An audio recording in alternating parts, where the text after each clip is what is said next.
So as seen, ADA.NET is active data objects provider, or normally also called as ActiveX data objects, which are libraries which are mainly used to connect or do some communication with databases, right? Which contains through driver or providers. We'll see what exactly they are, and we have seen different communications which are possible, right? In those having different databases and all, and using ADO libraries, right, we can connect to any database as such.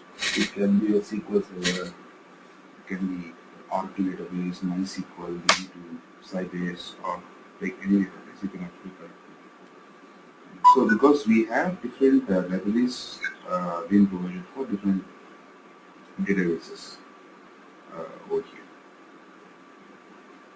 Now, so these are the namespaces which you have seen, which is system.data, right? OLDB, SQL client, Oracle client, etc. Which you have. Now, why do you have these many? Now, it is something which we have taken, like, let's say if you want to connect to Oracle, right? So all the libraries which are used to connect to Oracle database are segregated under system.data.oracle client, right? Same way, for connecting SQL server, you have all the libraries being, all the classes being wrapped up under SQL client namespace. Right? I can't use SQL client class libraries to connect Oracle. And that's the reason why we have and your OLTP and ODBC are the ones which will be using native provider libraries to connect to other databases based on how they provide libraries to connect to the database. Right. So these are the namespaces which we'll be using mainly for now let's exactly see how what are the different steps which we will be using for connecting the data applications. Right. So basically in any data application, so it can be 2-tier or 3-tier application type. So there will be a data layer for sure. In most of the applications you will have a data layer. So let me show you examples on how it will be.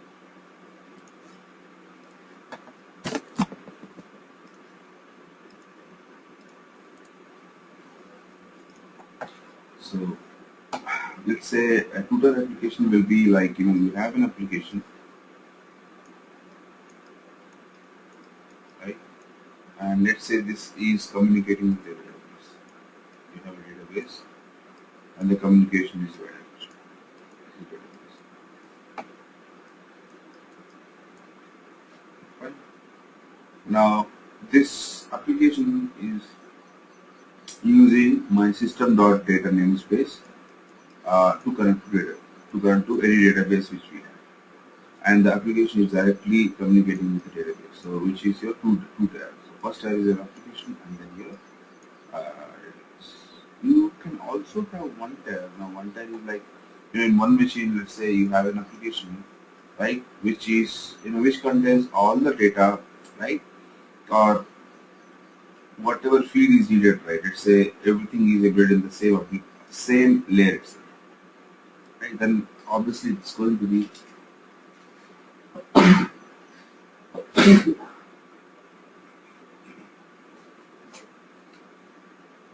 a single tier application where everything stays at one workstation, or whenever your installation is provided, right? Everything works in that. That's a one tier application.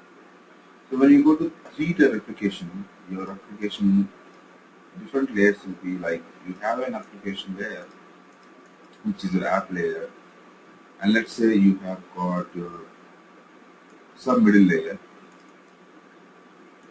We'll see what exactly middle layer is there, and then let's say you have a database where your application is talking to the middle layer, and your middle layer in turn is talking to the database, and it will be it will be in bidirectional, right? So application speaks to middle layer, and this middle layer can be anything like a business logic layer, or an app server, or it can be your web service. Right? Mostly you'll be using a web service, right?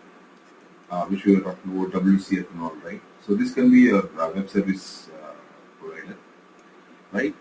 And your app, let's say this is some website or a mobile application, or it can be anything, right? Which is talking to your middle layer, which is a web service, right?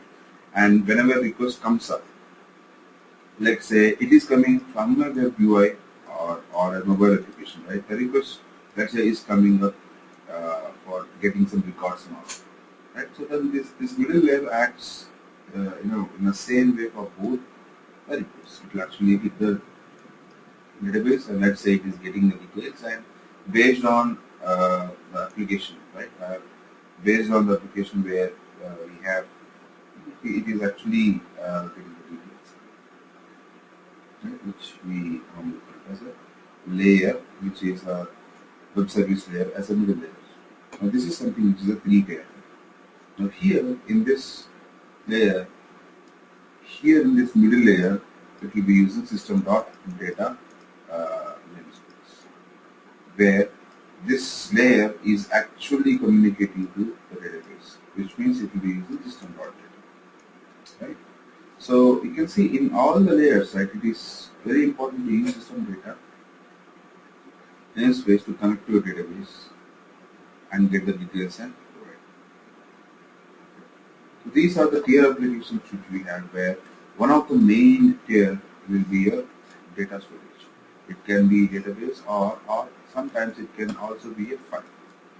It can be files too, right? Like XML files or normal TXT files which you want to read and provide it to you forever, right? So files reading are not secure. But whenever you are trying to read a file, right, and get the data and retrieve something, then it is not a secure way of reading data and writing data into files.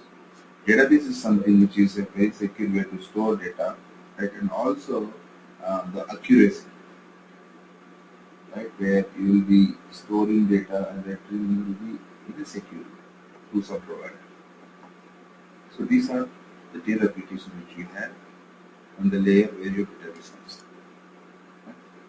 Now let's see the main steps which we have to follow in order to actually connect to database, and based on the steps we have, we will see what are the different classes which you can use, like connecting database, right, running a query, getting the results, showing up, or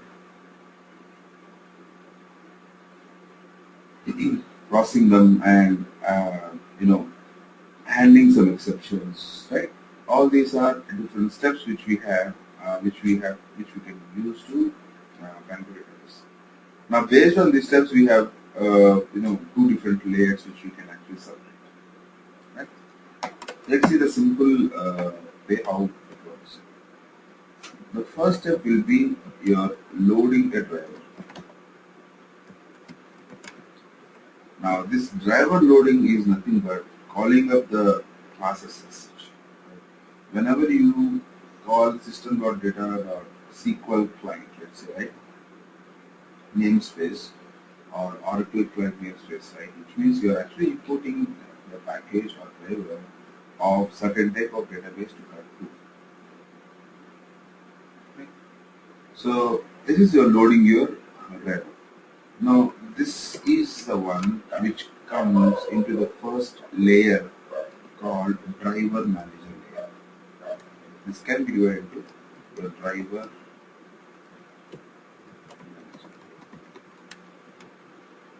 Right? And the next one you have is something, and once your driver is ready, okay, then what we can do? Then we have our driver ready, and we know what type of database we have.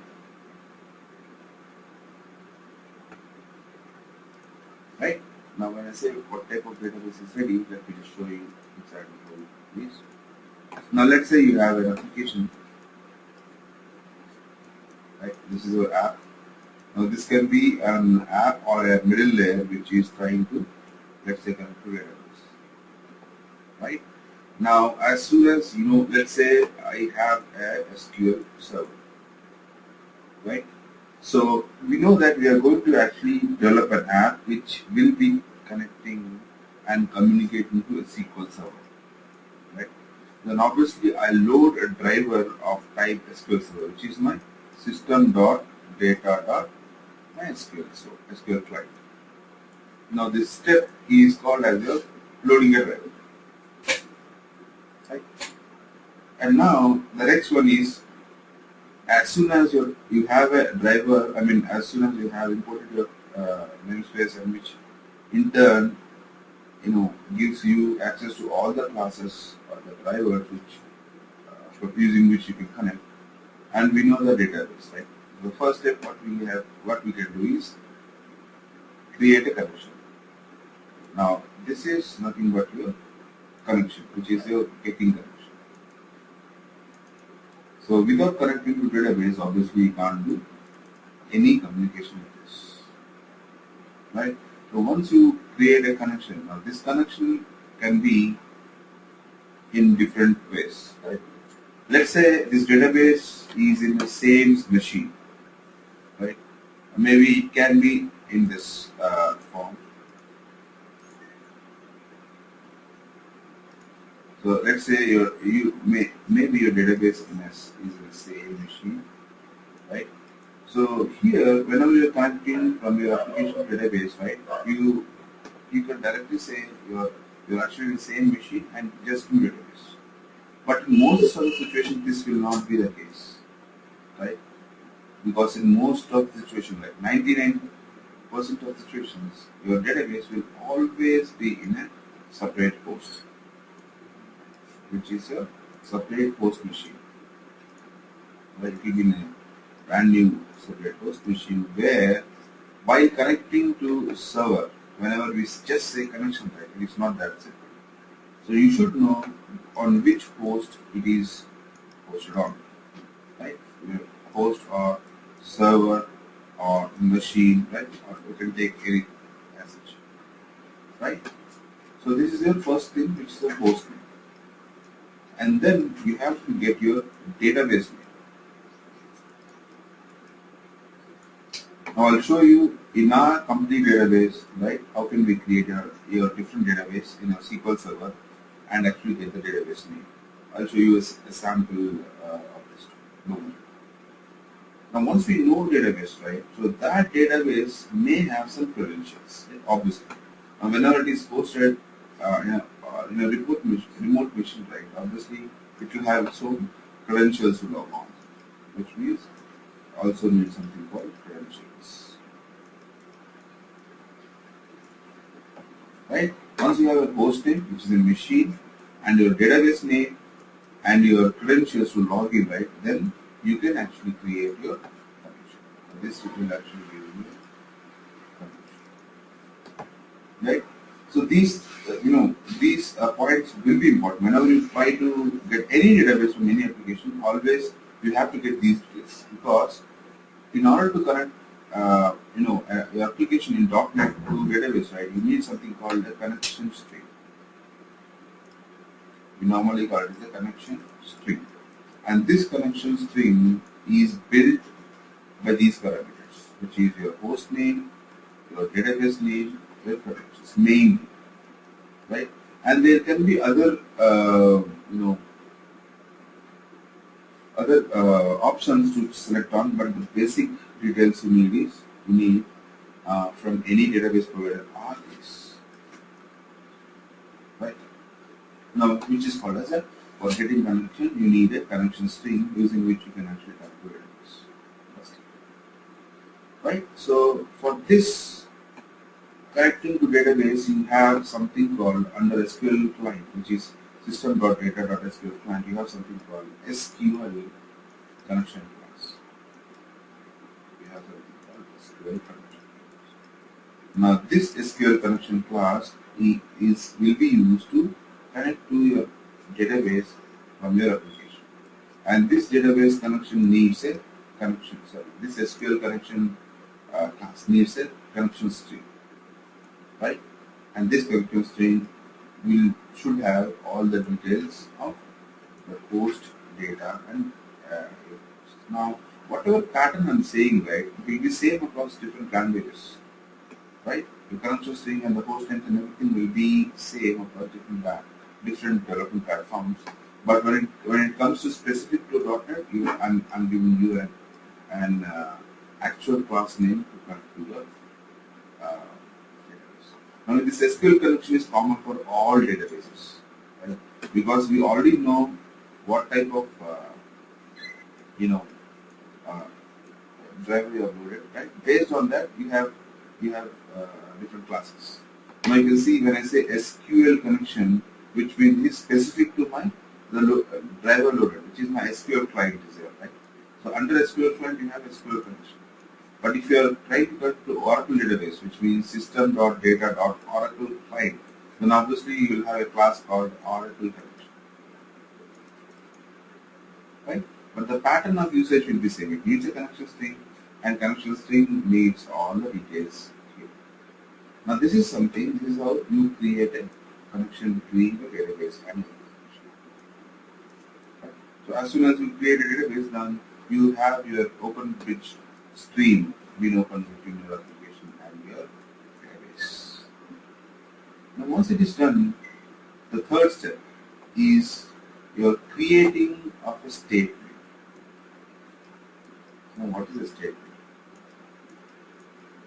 Now normally, in order to execute a query, right, we can't directly throw a simple query select star from so and so and send it to SQL, right, and get the data. No, there is some discipline which you have to follow, where you have to write a query or know a store name or anything, and then you have to create something called statement. Now this statement is a class which will hold your query or recipe name or anything, right? Which is also called creating a statement. Which is for this statement we have a class called SQL statement. Again. Now this SQL statement will have options to save a query, right, or select multiple options. Now here this statement, whenever you are creating a statement, and if you want to run this statement, then you need a connection. So you can run your statement based on the connection you have done, right? And once you are ready with the connection, the fourth step is to execute. Whenever you say execute, which means you are using the statement on top of this get connection, you will have a connection object, and you use the statement object and connection object to do something called execute. Now this will take your statement, right, with the holding a query to database, and here your statement will be executed, right, or your query will be executed and will give back a response, and that response you will actually get it back to your application. And that is something which is called as a fifth step, called as a result. Right? That result can be in any of the form. It can be a data reader, or it can be a data set. Right? We can actually get the data in any of the forms. Now, what are the different result sets we have? We'll see. Right? So this statement, whenever you try to execute, right, we give you different type of outputs. And when I say different type of outputs, we'll see what are the different type of queries we have, and then we'll see based on the query or what outputs we will be getting. So that is something which is a result, which is fifth one is result. And after that we have sixth one. Now the sixth one is not the last one, but it will be applied from first to last, which is called as a exception handling or handle exception, right? So till end, right, it's very important to handle exception from each layer, connecting creating your statement or executing or getting results, right? And then processing them. Each and every step should be under exception handler surveillance, right? Because if anything goes wrong, it's very important to disconnect your database connection. So even for that, it's very important to have a database connection. Right? So this is how we normally do communication with it. So that's the one. So when I will say loading a driver, so that's a driver manager loading. So that's why I've taken it as a first step. But anyways, while programming, right, you won't see that you are in a first layer or second layer. You just do the second step called creating connection, which is create connection,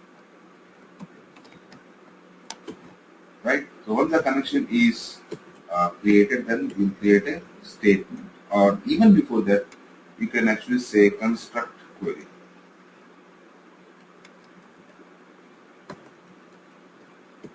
Right? So you should have a query, or if you don't have a query or store browser or anything else. Right? And then you have to create a statement.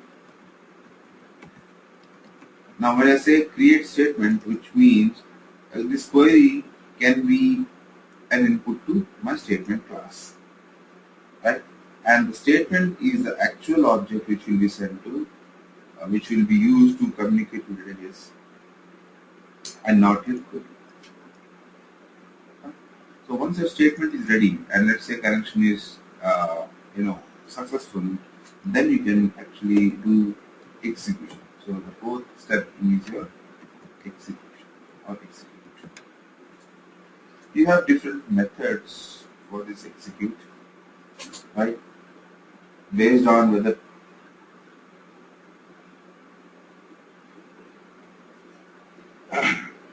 different type of queries you are.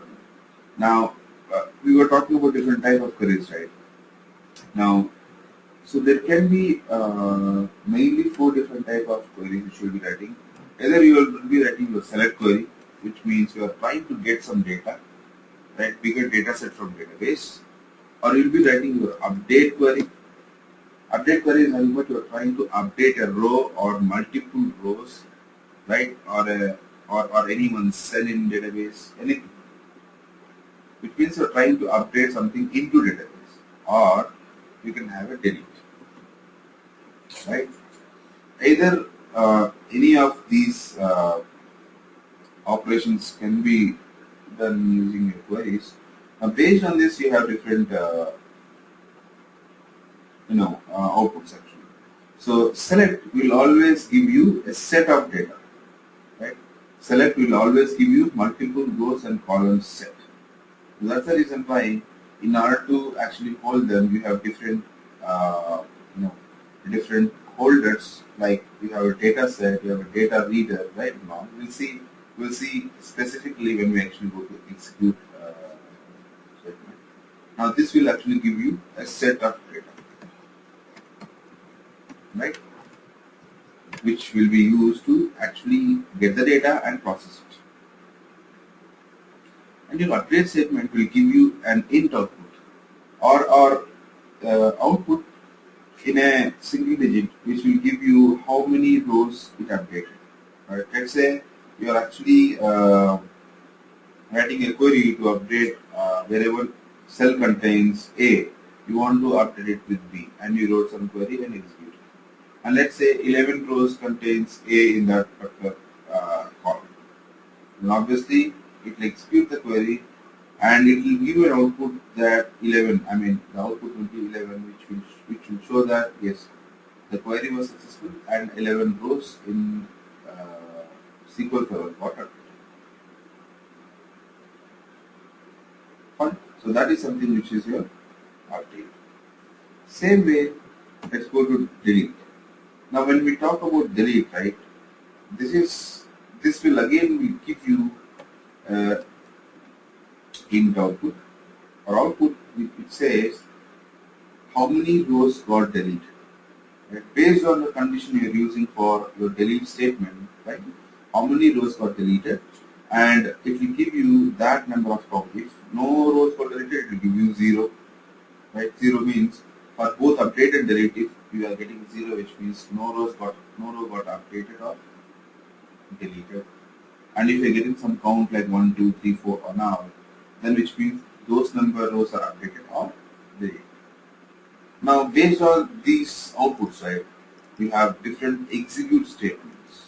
Right? We'll see those execute statements when we actually write a program on SQL Server. Right? So that's a fourth step. And then you have your fifth step, which we were talking about results. Right? Results are nothing but based on the operational selecting, you will have a results, and you can actually process them. You can just say processing results in the fifth step. And a single step which we should do in all these, while doing all these operations are your handling exceptions. Handle exceptions. Now this is something which is very important.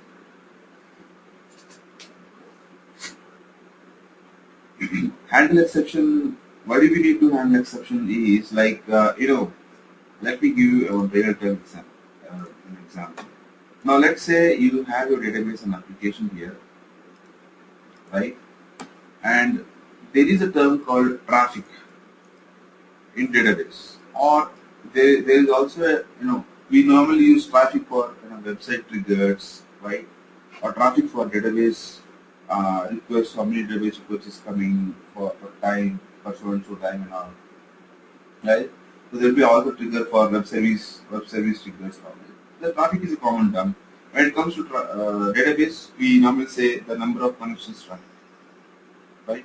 So here, let's say normally in real time, right? Database, whenever we say connection, creating connection, databases will have a restriction to number of connections. Let's say this database has got some 30K connections restriction, which means only 30,000 people, right, can connect.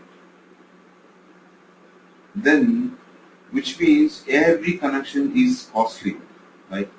So when whoever want to actually get connected to this, right, obviously their connection is very important, right? If 30,000 or 30K connections gets filled up, right? Then if anyone comes beyond that count, then your database will throw an error saying maximum number of connections reached. Now you can understand why each connection is very important. Now, come back to our application. Let's say we are writing an application where we are connecting, we are creating a statement, we are processing results, we are executing it, we are doing so many things. And in some state, while doing some writing, going on with the logic, right, some exception happens, right? Then what to do? Because after getting results of reading everything, we have to do one very important thing called close connection, close database connection, which is the last step. Sometimes we do after executing it, right? We normally close, but normally we should always close database connection once the operation is done. This is very important to do, right? Because if you just leave it after connecting and getting the results, and if you leave it, right, then all your connections will be pulled up, which means every connection will be pulled up and it will reach the maximum connection limit, and that's it. And if any other application instance want to connect to database, now he'll never be able to connect until unless at least one connection is freed up here. Right? So that is why we have this. Now, how will my exception handling helps in closing this? If you remember, we had try, right, and we have a catch, and then you have a finally, right? Now, as you know, finally is a block which will be executed for sure, even if you have some exception or not. Now, what we'll do is we'll actually create connection in try, and execute statement, everything we'll be doing in this try layer. And if any exception happens, what we'll do, we'll actually cache that into cache layer, and your finally will be executed. So in finally will close the connection to database. So this is the reason whenever you are handling any exception, if anything any exception happens, doesn't matter. You are safe in your finally layer where you can close your connection. Now this is why it's very important to have a handling of health. Right? So that is about the handling exception across your execution steps. Now here, this is why we have to do the last step called, let's say 6 or 7, which is your close, right? Which we'll be doing from our SQL connection object. Now these are the steps which we will be following to actually write a program using ADO libraries, right, to connect to database. So we will be using database SQL Server database to create some tables now. So for today, let me show you a simple instance of SQL Server. I've already shown you. You can install your SQL Server of any version. It can be 2008 or 2012, right, or 2008 R2. It's okay. That's fine. Anything will work for us for our training, right? Now I have my 2012 SQL Server here. So let me show you how it works.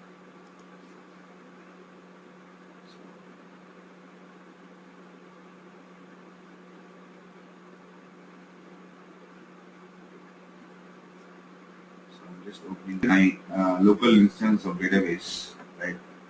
And you can see this is Srinath is my local instance which I have, where my server name is MSSQL 2012.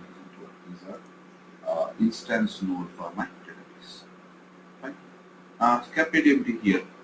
Now we can actually go through each and everything. Now, whenever we are creating a database, right, in SQL Server, the first thing what we will be doing is creating a database. Now this is called as a server, right? Whatever you can see here on top, right, we have installed a SQL Server. Now SQL Server will give us an option to create multiple databases, right? Now don't get confused with the SQL Server and SQL Server database.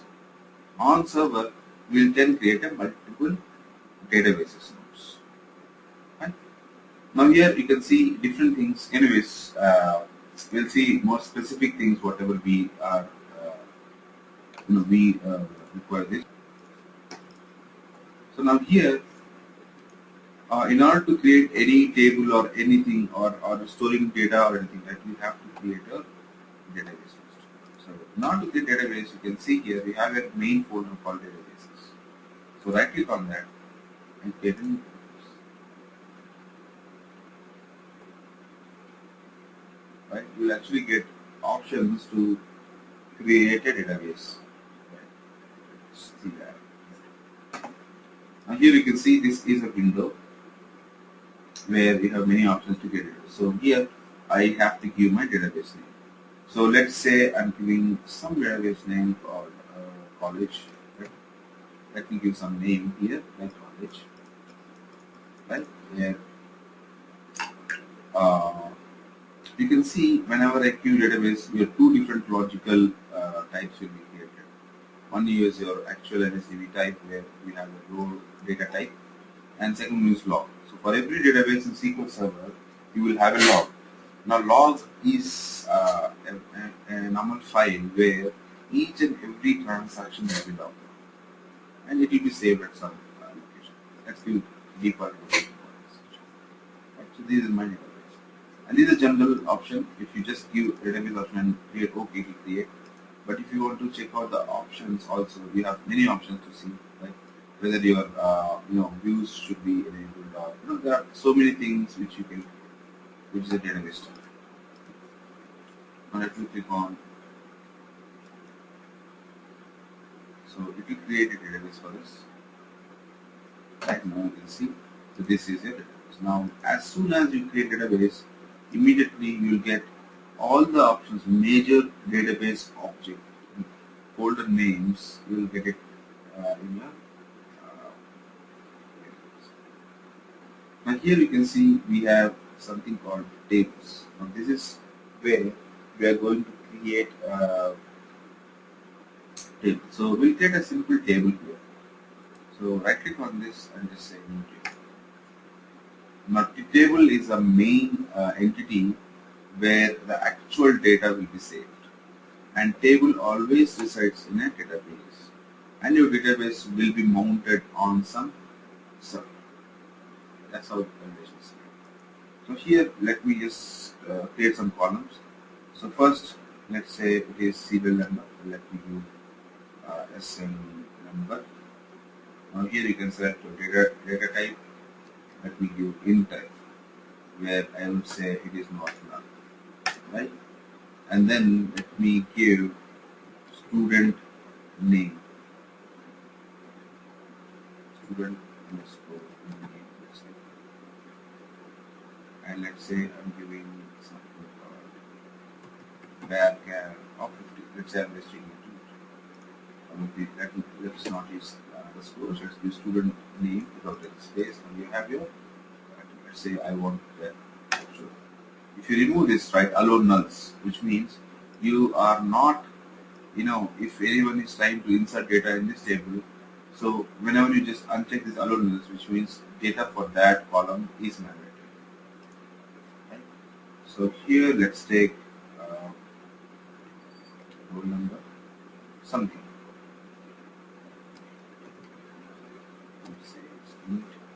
Let's say it should be null.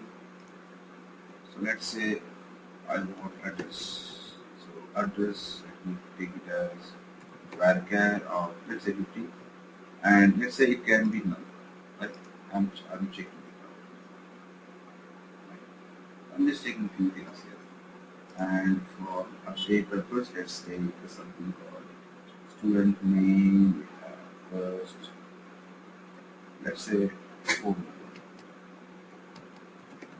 So these are the columns. Let's say I'll take some int or if you're not allowing int, let's say I'm taking some varchar of 15 characters to and let's say phone number is an option. Now this is your simple table where you have different columns. Now let's save this. And let's say I have an option called created date. Right? We normally created date type. And let's say give an example of date type. And let's say this should not be null. And you can see this is an options window for each column. Right? You can actually provide, if you want to provide any default value, right? You can actually provide. Now here this is the one. Now data type is date type, and let's say while inserting or updating, I want to update this by default, which is the get date. Get date is a method, internal method of SQL Server, which will take the local system date and time, and it will assign it to your. Now this is your table which we create. Let's say we have serial number,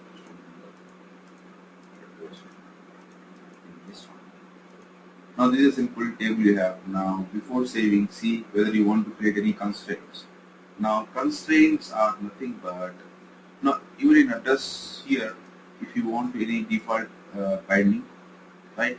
Let's say I'm just giving NY as an address. I mean just for you can give default value binding where if anyone is not providing, it will by default give this address.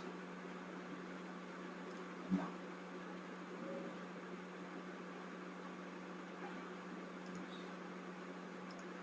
so here, if you want to create constraints before saving, that you can create. So let's say I want to create a primary key constraint, right? So let me just right click on this, and you can say set primary key. So this will be primary key, which means my serial number here will be unique. Anyways, either you can make serial number or maybe you can have a roll number. as such. You don't need roll number separately. Let me just take roll number here. So that just remove this first. Delete column and let me just take it as roll number. Much clearer. We have a roll number which will be unique for student name, address, phone number, failure time, right? And your clear date time by default value and perfect. And you don't need this. Right? Now your simple table is ready. Now let's save this. Let me click on save. Now it needs a table here. Let me view it as student.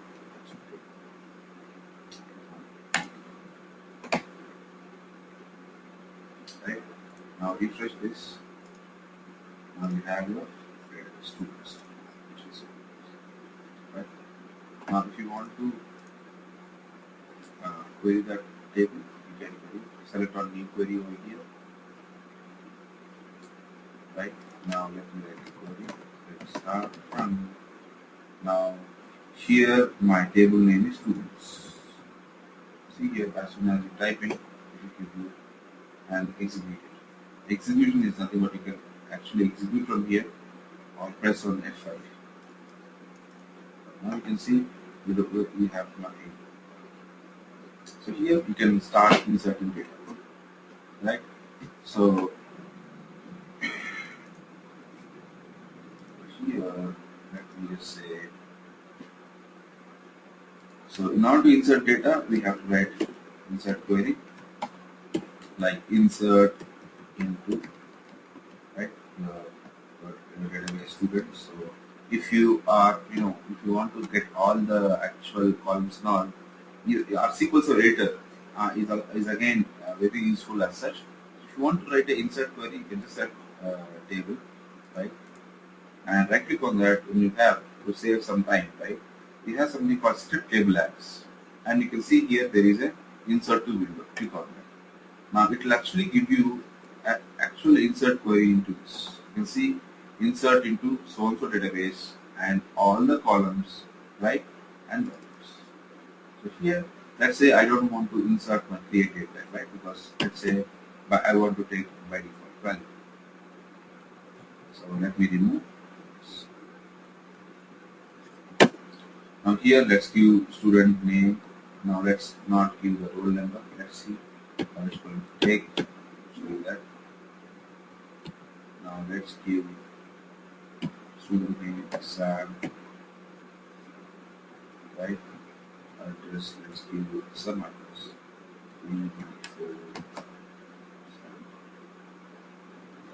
Something. Let's give some phone number.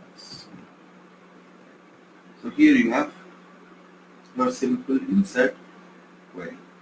Now here your use keyword in SQL Server is nothing but whenever you want to give any database name or anything, right? So if you say use, which means while querying this, while actually executing this query, it will first use or it will first set the current database as college, right? And then it will go to insert check, which is now you can see why it is used, because you can see whenever you create a database, you will have many databases again.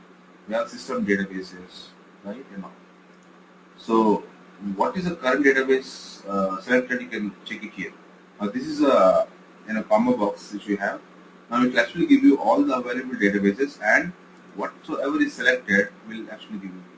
Now see, whenever I change this, let's say I'm changing it to master. Whenever I select this part, let's click on execute. It will change to college. Now this is something which is called as your using a database for current execution.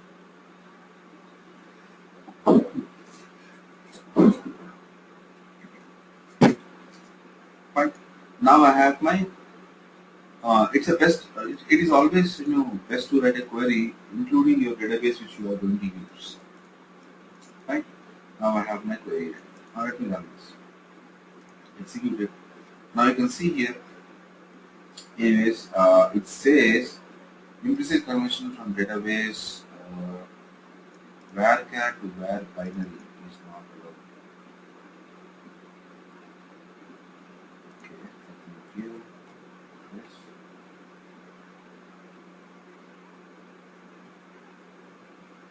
did I give phone number? What was the type of phone number? If you want to see phone number types, you can go ahead and have alter table.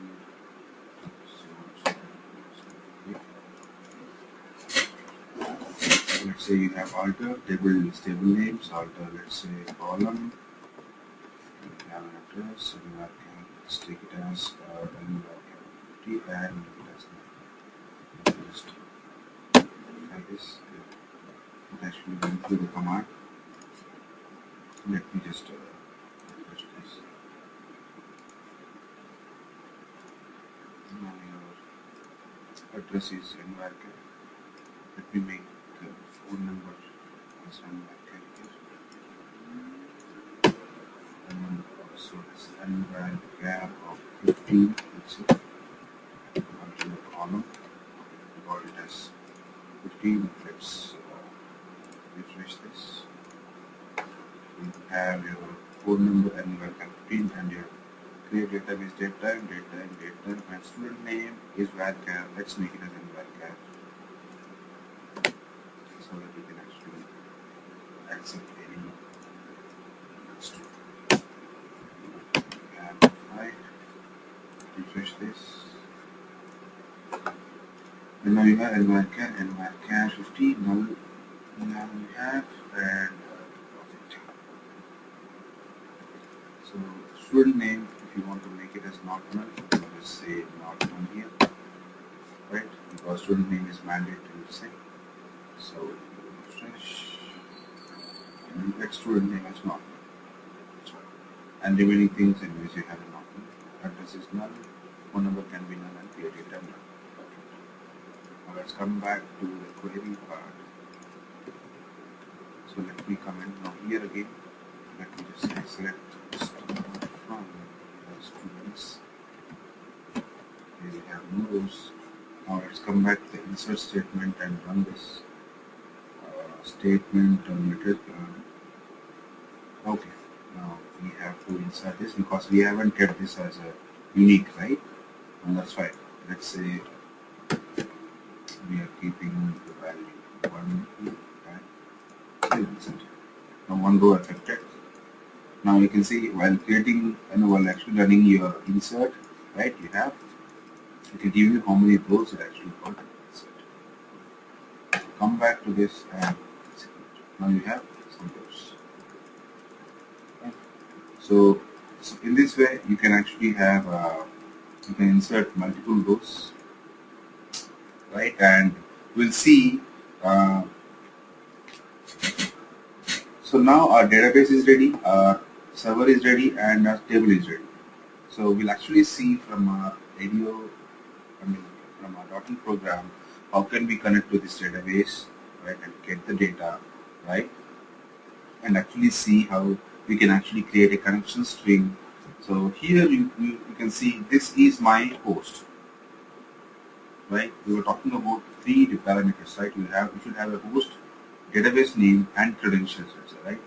Now this is nothing but my host, and this is nothing but my database name. My database name is college, right? And while connecting, I use some Windows or authentication or something, right? So that is nothing but my credentials, which I was using to connect to my database.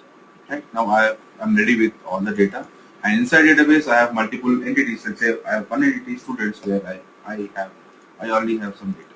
Anyways, I'll create multiple data in this for our next class, right? So once we are set with the data points, then we can actually go ahead with some